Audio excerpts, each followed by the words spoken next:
C'est une opération qui s'exécute par l'administration de la santé, la police et la gendarmerie nationale. Dans un premier temps, 18 cabinets médicaux illégaux seront fermés à Brazzaville.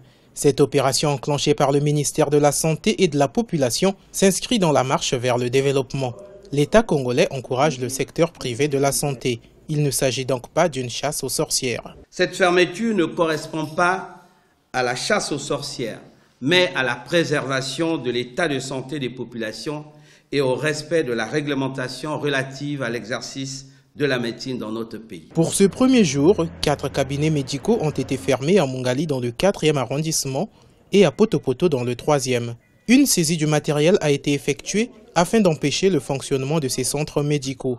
Le constat observé démontre que la majorité des responsables sont des étrangers ne possédant ni l'autorisation d'implantation du cabinet médical, ni le diplôme reconnu par l'État congolais. Une véritable mafia encouragée par des citoyens congolais véreux qui font venir ces étrangers au Congo sans leur montrer la voie d'exercice réglementaire. Nous nous sommes rendus compte qu'il y a plusieurs structures sanitaires privées tenues même par des étrangers qui s'implantent de manière anarchique dans notre pays. Seule une personne de nationalité congolaise est habilitée à ouvrir une structure médicale privée. Parce que quand vous allez dans le fond, ils ont des faux papiers qui leur sont délivrés par des escrocs, des Congolais escrocs, qui leur délivrent ces faux papiers qui leur permettent de travailler sur notre territoire. Certains étrangers ont du mal à comprendre la langue de leur patient. Difficile donc pour eux de comprendre de quelle maladie souffre le malade.